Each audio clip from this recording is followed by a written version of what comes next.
To be with everyone here at Dinosaur State Park on this spectacular Monday to talk about the successes of our various tourism efforts, the success of the program for free admission to museums all across the summer that contributed to a lot of increase in visitors here at Dinosaur State Park, and also talk about what's ahead for the fall. But before we get into that, I wanted to welcome a very special guest, Mayor Lisa Murata from Rocky Hill, to welcome us to her lovely town. Good morning. Thank you, Commissioner. Good morning, everyone. Thank you for coming out to Rocky Hill. I'll tell you, this is such an incredible site that we're on here today. It is an absolute treasure for us as a community to be the home to Dinosaur State Park. It has served for many, many years as not just a source of education, but for recreation for many families and children. It's not just indoors that you have an amazing multitude of resources with respect to history, but it's the beautiful trails out here. And it's really been very important for our community to have a community partner like this that brings many families, not just from Rocky Hill, but from around the state here to enjoy. So with that, I just want to say thank you, Commissioner. Thank you very much, Governor Lamont, for being here today. And I will turn it over to the governor or to the commissioner. Thank you. Thank you so much. Well, great. Well, next I want to introduce a really special person. Mike Ross is the Environmental Education Coordinator here at Dinosaur State Park. We're so thrilled to have him on our team. He's one of more than 150 men and women who are dedicated to running our parks and our special places all around the state. Together with more than 500 seasonal employees, they've really been the heroes of this pandemic in helping to make outdoor recreation and environmental education accessible for our families, for kids during the pandemic. So welcome, Mike, to say a few words about Dinosaur.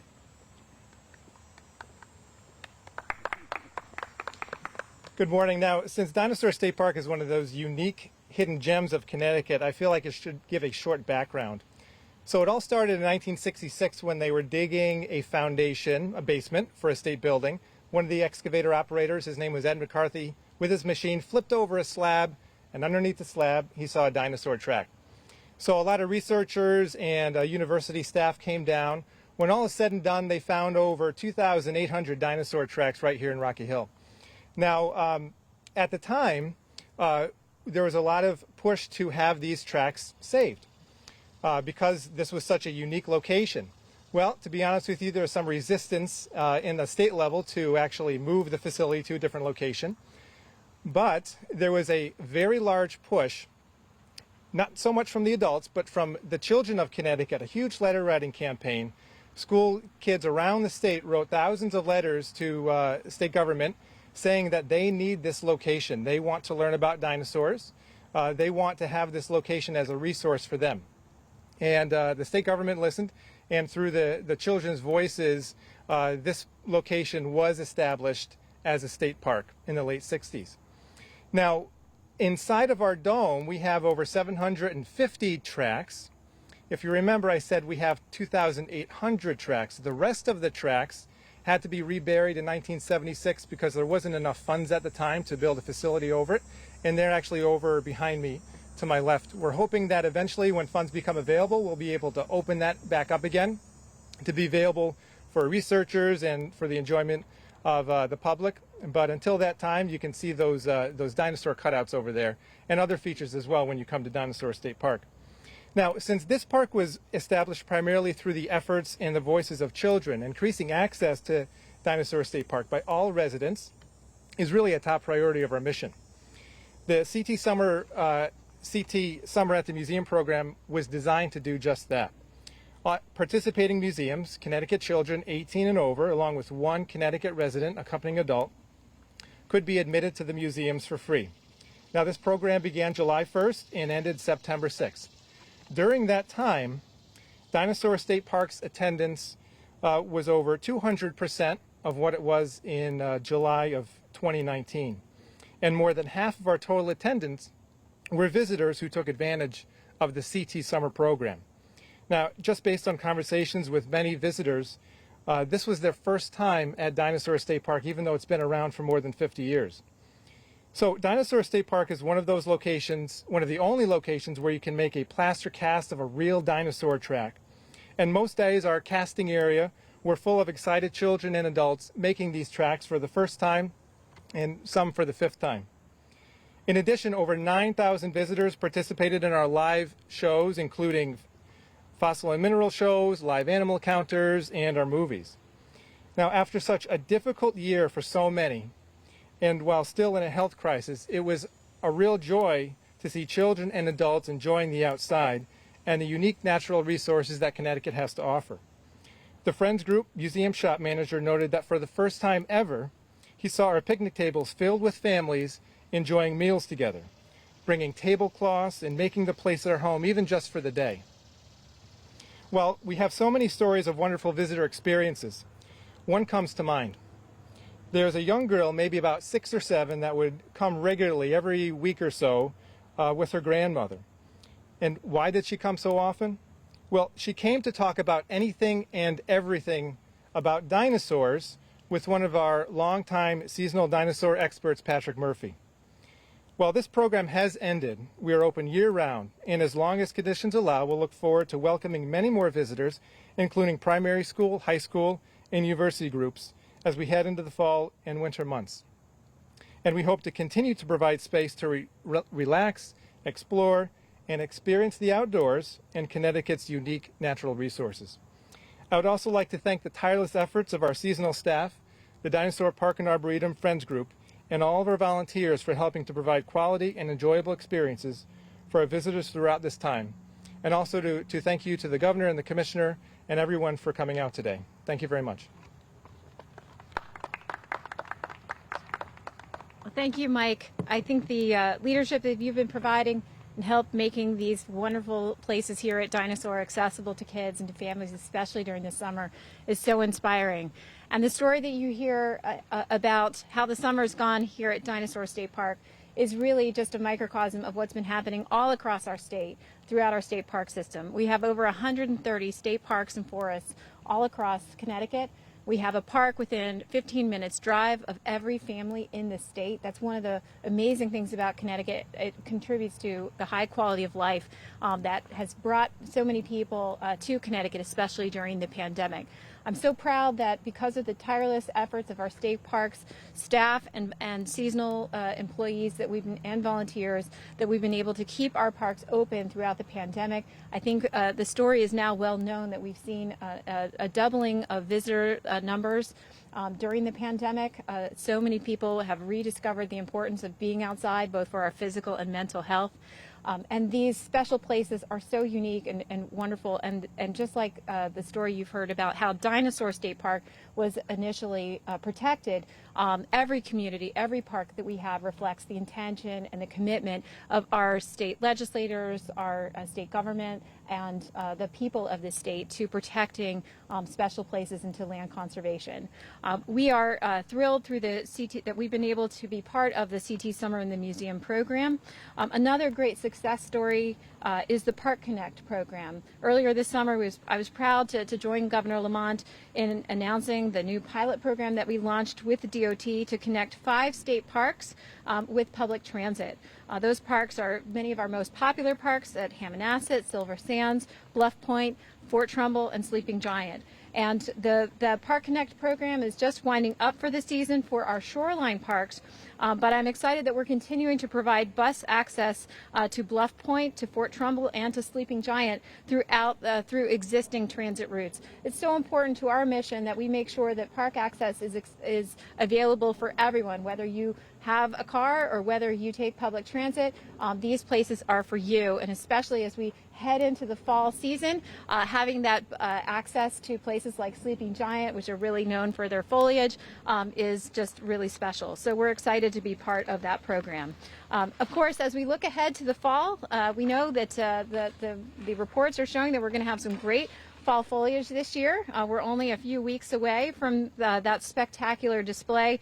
All of the rainfall that we've gotten this summer, I know, has maybe put a damper on some weekend plans for folks, but the good news is that it's going to contribute to a lot of spectacular fall colors this fall. So I encourage everyone to remember that our state parks are open year-round, and we're excited to welcome people out for a hike and to enjoy our parks through the fall season. It's always a great time to remind folks that Connecticut residents enjoy free access to all of our state parks as a result of the Passport to Parks program. This program, which is funded by a modest surcharge on vehicle registrations, enables us to provide that free access to all Connecticut residents and to support all of our staff and the investments that we need to keep our parks in top shape and ready to welcome you. We are so thrilled that our parks are contributing significantly to tourism and outdoor recreation in Connecticut. We're proud that Connecticut ranks number 2 in the Northeast in our outdoor recreation economy. And our parks are a major contributor and driver for tourism. So I would like to invite Christine Castonguay, our Acting Director for Tourism, to share a few words about what's ahead for our tourism season here in Connecticut this fall.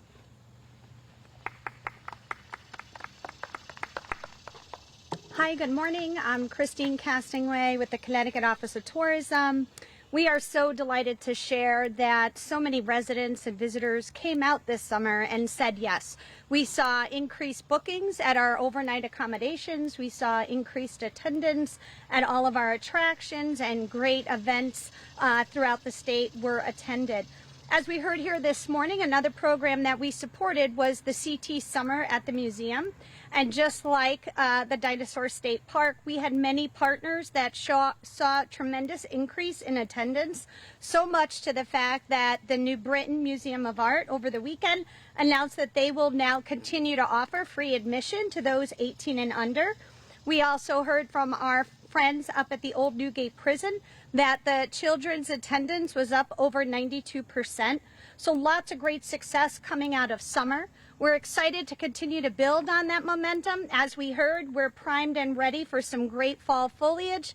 We're anticipating a wonderful, wonderful opportunity to go out and do leaf peeping, take in those landscapes, those vistas, and most importantly, enjoy all of the full color Connecticut we have to offer. That is the campaign we launched on Friday. It is a $1.4 million campaign. It is a record investment for us in tourism, and we will be promoting all of the experiences that you could take in that offer full color, everything from our attractions to our state parks and beaches, of course, from dining to overnight accommodations. So we hope everyone continues to join us in building on that momentum, and visit ctvisit.com for more great ideas and information on what to do this fall. Thank you. Well, thank you, Christine. And I know we wouldn't have had the CT Summer in the museum program or frankly, so much support for keeping all of our parks open during the pandemic without the commitment and leadership of Governor Lamont. Governor Lamont would like to invite you to say a few words. All right, thanks, Katie. And Mayor, thanks. Love being back in Rocky Hill. I love this park. There's an old saying in life that you want to leave footprints in life. You want to leave footprints that last. And I'd like to think that these dinosaurs led big footprints, and these big footprints have lasted. And that's why we celebrate them here and our amazing outdoor opportunities in the state of Connecticut. And that's what we're talking about today. You know, what we tried to do, over this last tough couple of years is, we never closed our parks and beaches. I thought it was really important for our sanity, and I thought it was a wonderful opportunity for people to get outside. And we found out last year that tens of thousands of people discover what makes Connecticut so beautiful as they visited our state. And we wanted to build on that last year, and that's what we tried to do by continuing to market what makes this state special. And starting with Dinosaur State Park and some of our amazing parks and beaches and museums. And first of all, I wanted to introduce people of Connecticut to what makes this state special. And as Katie mentioned, that's why we had the transportation initiative, and that allowed maybe a lot of kids from the city to get to Hammonasset or get to Dinosaur State Park and reinvent. I wanted to make sure that some of the rural kids got a chance to get to the new Brick Museum of American Art and other great cultural attractions, and just remind people what makes Connecticut such an extraordinary place to visit, something out-of-towners found last year. And now, thanks to Christine's good work, we're trying to build on that. And we're going to have a tripling of our budget in terms of marketing to our state. And we've had as many visits to our CT Visit website this year, almost twice as many as last year, and as many as 2019 and growing. And that's what we're trying to do, to introduce the state not just to everybody in the region, but more broadly than that. And for me, tourism is important as an economic segment. I think for the state of Connecticut, it represents about 6 or 7% of our GDP. That's about average. Can any of you figure out who's up at 20%? You can. It's Las Vegas and Hawaii.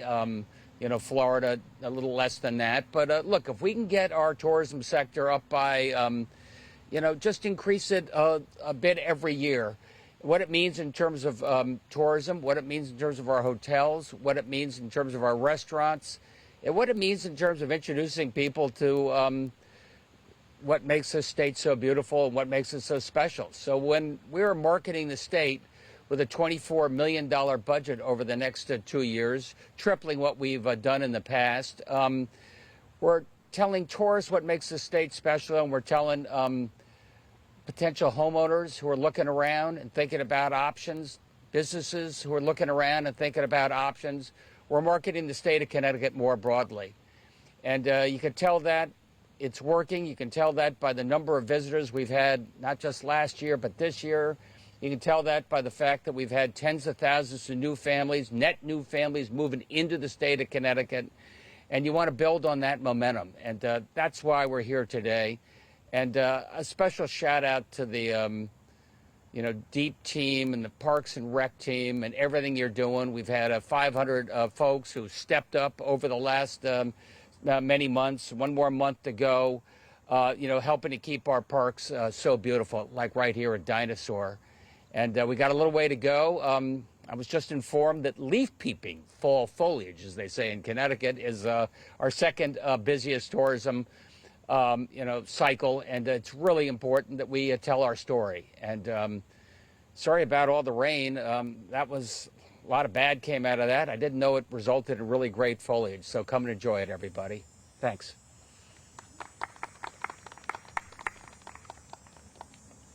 I think we have time for a few questions, if there are any. The increased tourism budget, is that federal relief money? The increased tourism budget, is that from federal relief money? This. Go ahead. Yes, so the tourism budget is certainly benefiting from not only its traditional biennium budget, but also from additional funding sources such as federal. So coronavirus relief funding is being used. Yes. Yes. Okay. Wanted to clarify that point. Do we have any numbers overall on the number of people who took advantage of the museum to the summer museum program and Park Connect? Yeah, so CT Summer at the museum, as you heard, that just wrapped on September 6th. So we're still consolidating a lot of that data, and we'll have a full report to share within the coming weeks. But we can share just some guidance in terms of CT Summer at the museum, the webpage that was stood up on ctvisit.com, where all residents and visitors went to get information about that program, received over 690,000 views, which is tremendous. In addition to that, we know that people were spending on average 6 minutes on that one web page. So just for perspective, on average for a tourism page, if you're getting about 2 minutes on a page, that's great. So 6 minutes per page was outstanding, and that really indicated to us that people were taking advantage of the program, and they were almost building out an itinerary of all the great museums they were going to visit this summer. Park Connect? On Park Connect, we are, just as that just closed on September 6th, we're still crunching those numbers, but anecdotally we did see a significant increase, and including some of them were new routes that hadn't existed before, so that represents, incremental visitors. But we are still crunching those numbers. But here at Dinosaur, from the summer at the museum, we saw a 240% increase during the summer months above 2019 visitor numbers. And in raw numbers, what is that? I knew you'd know. So during the actual program, we saw about 25,000 visitors or so during that 2-month program, and in 2019 it was somewhere around 12,000 or so, roughly. Governor or Christine, either one, you guys are expanding your horizons as we go into the fall, am I right? I know you've tripled the budget, but in past years maybe you'd see ads in Rhode Island and in New York. You're going further now, am I right? Want to start with that? So yes, absolutely. With the increased budget has come two things, increased in target markets and increase in media. So we will be not only in Connecticut, Massachusetts, Rhode Island, but also Philadelphia. So Philadelphia is back on our map, which is great from a marketing perspective. In addition, a lot of what we do is digital marketing, which gives us the ability to target a national audience that has intent to travel to New England, what we call hand raisers. So we're also going to be investing in that. And to your point earlier, the investment in this marketing campaign has allowed us to continue with TV in state, which is something for many years that we weren't able to afford, in addition to digital out of home in Connecticut and in New York. And then certainly all the basic search, social, and digital marketing and content marketing initiatives that we've been having. But this budget allows us, previously we were only able to reach 10% of our target market. With this increase this fall, we're anticipating being able to reach over 30% of that target market. So continuing to trend in the right direction. Governor, can you respond to some of the venues that were part of the program said that they were late to get the payments from the state as far as the federal dollars were concerned? Do you know if that's been caught up? Was it an issue? I have to look into that. I do know that the federal regulations said that people have to submit their cost to us, have to show that they're eligible. We get those payments out, but those payments will all be made. That I can assure you, and I think we're doing that right now. And on the, how broad is the reach for the marketing, as you probably can imagine, last year it was narrower given COVID. Now we're broadening that reach, so it's not just staycations, but it's also a regional market. And I try and reintroduce the state to people in other parts of the country. We're broadening that reach even further, as Christine said. Will this effort be able to be sustained with state dollars once whatever coronavirus aid, federal coronavirus funding is no longer available? Yeah, show me it works. I like that. This is our opportunity. Triple the budget. It's a big commitment. Let's show that it works. And I think that's right. And we're working, obviously, with tribes and Mystic Seaport and others so we can figure out how we can further collaborate going forward there. Look, it was nuts what we did some years ago. I mean, companies are in trouble. They start cutting things like marketing budgets. Connecticut cut its marketing budget when we had our fiscal issues. That's like cutting the budget for feed corn at a chicken coop or something. We're going the opposite direction. We're doubling down. We think this is an opportune time to let everybody take a second look at Connecticut, and they're responding. Speaking of doubling down, I understand Didn't mean to give you an opening. USDIA has approved, gave us the green light. Where do we stand at this hour, on this day, on legalized gambling, the start of sports betting? My understanding is it's been 10 years in the making. We just got the green light from the Bureau of Indian Affairs. That's really important. We're putting in place the final regulations, putting in place the partnerships that will team with us going forward. My understanding, Paul, is that you'll probably see sports betting, any day now on site at the tribal casinos, and online sports betting soon to follow, probably in the next few weeks. Is there an agreement? My understanding is there was an informal agreement that everybody would start at the same time, the two tribes and the lottery.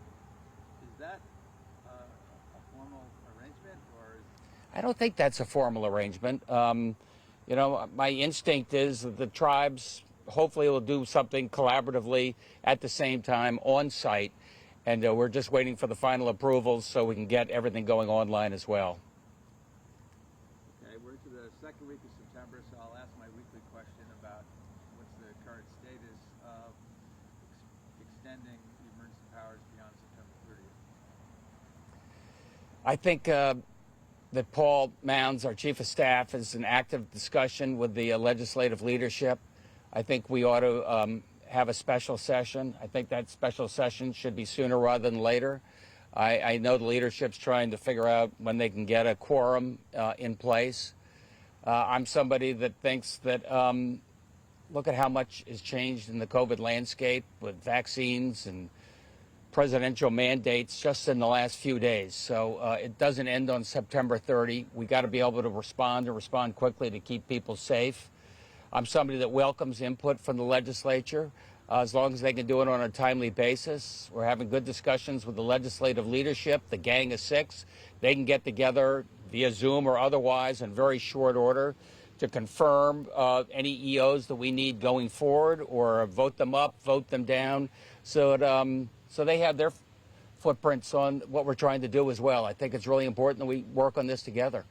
Dr. Scott Gottlieb, who's been one of your informal advisors on the pandemic, expressed reservations Sunday about the president's efforts to mandate vaccinations, that he thought there was this kind of natural growth, and that he was afraid that it would further polarize things, and it may in fact be counterproductive. What are your thoughts about, again, a hard mandate on vaccinations as opposed to continuing this kind of mixed road that you've been doing, which is kind of the prodding in various ways, with some mandates? Yeah, no, we prod, we push, obviously with state employees, nursing workers. We've got some mandates out there right now. What Scott Gottlieb has been a very helpful advisor for us going back since the start of this pandemic. Look, emotions are running really raw when it comes to COVID, really raw when it comes to some of the things we tried to implement to keep people safe. Now of late, it's before it was testing, and then it was masks, and now it's vaccines. And so I understand that sometimes if you push too hard, people push back, sometimes irrationally even harder. But that said, look, we've been using, as you said, Paz, incentives and cajoling and free drinks and tell your friends and trusted advocates, doing everything we can to get people vaccinated. That is why we do have just about the highest vaccination rate, lowest infection rate in the country, and that was really important. But I understand where the president's coming from. There are a lot of states that are in a very different position right now. There are a lot of states that are flaring up. There are a lot of states that have kids who cannot go to school, measured in the tens and hundreds of thousands, and that's why the president wanted to push a little harder. So we'll follow his lead. Why did your office feel the need to issue a clarification on Friday on your vaccination or testing policy for state employees? What was behind that? I think we needed some clarification on exactly who was covered there, and we wanted to provide that. I think it was, obviously we're in discussions. I mean, the president's great. He can say, let's have a mandate. Everybody has to get vaccinated. Everybody in a company with more than 100. Everybody who's a federal contractor. That's like EB. That's like Sikorsky. We have a lot of companies, big companies in the state that fall into that category, and you have to negotiate some of that, Paul, with labor. But let's get on with it. Let's keep people safe. Who's going to administer that? Is that going to be up to the state DPH? Administer the vaccine mandate? Well, first of all, we have to wait for OSHA. OSHA, it's easy for political people to say, bingo, here's the mandate. And then OSHA is going to set up some of the rules. Then, a lot of our businesses will sit down labor, like we're sitting down, here with the state employees to get this implemented. In terms of mandate, one of the things I've been talking to Josh about, Josh Jabal, is I think to make it easier for businesses, maybe we ought to have some sort of a validation system. Yeah, Excelsior is what they're using in New York City, New York State. That would allow restaurants, bars, that would in particular allow employers a little easier way to verify that people who say they're vaccinated are vaccinated.